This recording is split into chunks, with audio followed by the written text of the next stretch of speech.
안녕하세요, 헬준입니다. 날씨가 이제 되게 많이 더워졌죠. 곧 여름이 오기도 하고 여름 준비를 한다고 또 다이어트 하시는 분들도 많고, 사실 뭐 다이어트는 내일 해야겠다, 다음 주에 해야겠다, 이런 식으로 많이들 계획하시죠. 그래서 다이어트 하신다고 막 인터넷에 빠르게 살 빼는 방법 이런 것들 검색해 보실 텐데, 굶는 다이어트나 단기간에 빼는 다이어트는 몸에 좋지 않습니다. 제일 좋은 방법은 꾸준하게 할 수 있는 방법을 찾고 그것을 습관을 들이는 게 제일 좋습니다. 그래서 제가 오늘은 혼자서도 식단을 짜는 방법과, 직장을 다니셔서 한 끼 정도는 일반식을 드셔야 하기 때문에 칼식단을 못 지키시는 분들, 이런 상황들에서는 어떤 식으로 해야 되는지에 대해서 한번 설명을 해드리려고 합니다. 그리고 제가 예전에 실제로 트레이너를 잠깐 했었을 때 회원님들한테 이렇게 식단을 적용시키고 변화된 사례입니다.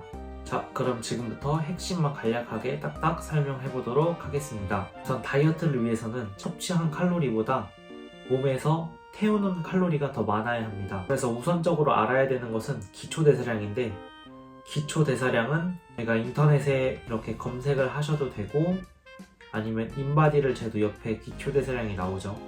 그거를 확인해서 대략적으로 나의 기초대사량을 구해주셔도 됩니다. 자, 이렇게 기초대사량을 알았으면 저희가 유지칼로리를 알아야 합니다. 유지칼로리란 이 정도의 칼로리를 섭취했을 때 지금 체중이 계속 유지가 되는 칼로리를 뜻합니다.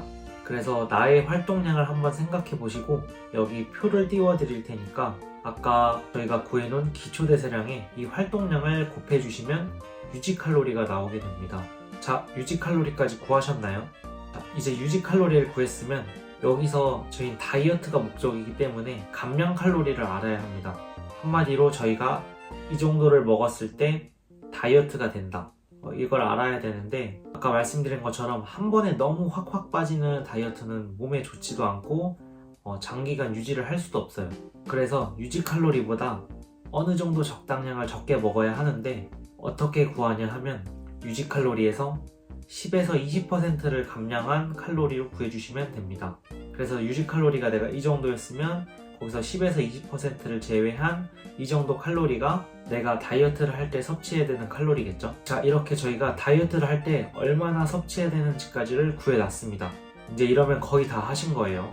자, 그 다음에 저희가 탄단지 들어보셨죠? 탄수화물, 단백질, 지방 들어보셨을 텐데, 이 탄단지 비율을 나누셔야 됩니다.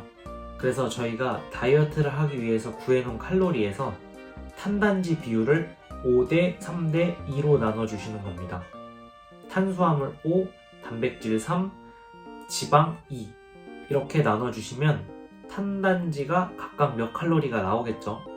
근데 저희가 식단을 구성하기 위해서는 이 칼로리를 그램으로 바꿔야 하는데, 칼로리를 그램으로 바꾸는 방법은 탄수화물과 단백질은 1g에 4칼로리예요. 그 다음 지방 같은 경우엔 1g에 9칼로리이기 때문에 계산을 하셔서 각각의 그램 수를 구해주세요. 자, 이렇게 그램까지 구하셨으면 다 하신 겁니다. 그러면은 이 그램 수를 가지고 실제로 어떤 식으로 식단을 구성하는지에 대해서 한번 보여드리도록 하겠습니다. 자, 저는 팻시크릿이라는 어플을 사용해서 식단을 구성하고 있고, 위에 보시면 지방, 탄수, 단백질이 나와 있을 거예요. 이제 아침 식사를 구성하기 위해 아침 식사에 들어가셔서 우선 밥을 한번 선택을 해볼 건데, 밥을 검색해 주신 다음에 이제 공기라고 나와 있을 거예요.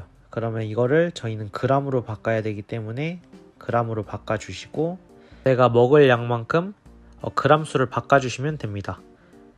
이렇게 바꿔주신 다음에 나와 보시면 위에 지방, 탄수, 단백질이 변해 있죠. 그리고 맨 오른쪽은 총 토탈 칼로리입니다. 그 다음은 단백질을 한번 설정을 해볼 건데, 다시 들어가서 제가 평소에 먹는 단백질을 선택을 합니다. 그럼 대부분 이렇게 정보가 나와 있어요. 그러면 설정을 해서 저장을 해주시면은 이렇게 밥과 스테이크가 포함된 지방, 탄수, 단백질이 나오게 됩니다. 그 다음은 이제 지방을 선택해 볼 건데, 다시 들어가서 저는 아몬드로 섭취를 하기 때문에 아몬드는 그램보다 그냥 개수로 해주시는 게 편해요. 그래서 개수를 선택해서 나오게 되면 또 지방, 탄수, 단백질이 늘어나 있죠. 이렇게 해서 아까 저희가 다이어트 탄단지 그램을 구해 넣었는데 그 그램을 맞춰주시기만 하면 됩니다. 자, 식단은 우선 기본적으로 이렇게 구성을 하는 편이고, 아까 저희가 구해놓은 활동량, 저희가 임의로 생각을 한 거죠. 기초 대사량도 인터넷을 찾던 인바디를 쟀던 정확한 수치가 아니기 때문에 지금 구해놓은 다이어트 식단의 칼로리도 뭐 비슷하긴 하겠지만 완벽한 수치는 아닐 거예요. 그래서 매번 공복 체중을 체크를 해주셔야 됩니다. 그래서 기상 후에 화장실만 다녀오시고 공복으로 체중을 체크해 주시면 되는데, 간혹 옷 무게 때문에 몸무게가 살짝 변동이 있는 경우가 있어요.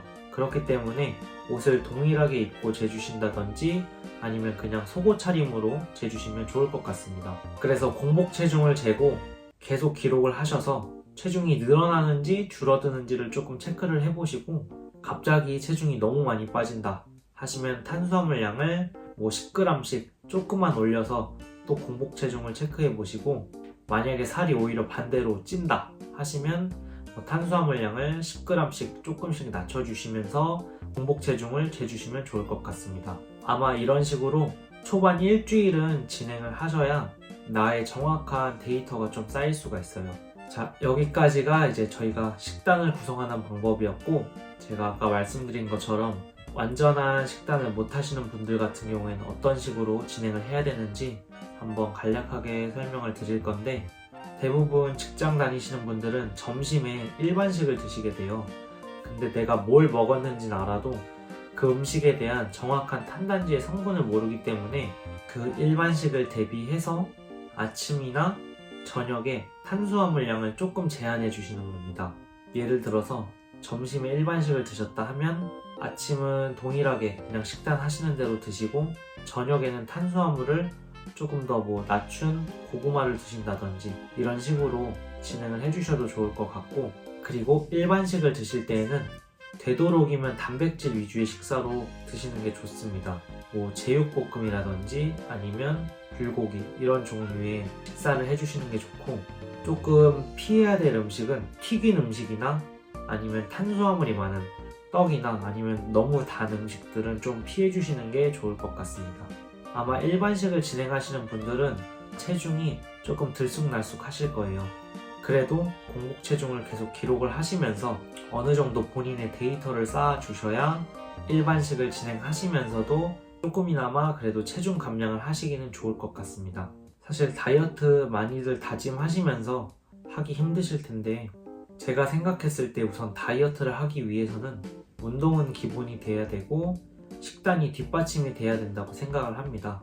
그래서 식단을 구성하는 방법에 대한 영상을 간략하게 한번 만들어 보았고, 근데 사실 요즘 식단도 되게 다양하죠. 인터넷에 보면 뭐 이런 식단 저런 식단 되게 많은데, 근데 제가 제일 중요하게 생각하는 부분은 어떤 식단을 진행하시던 나의 생활 패턴에 맞춰서 꾸준히 할 수 있는 식단이 제일 중요하다고 생각을 합니다.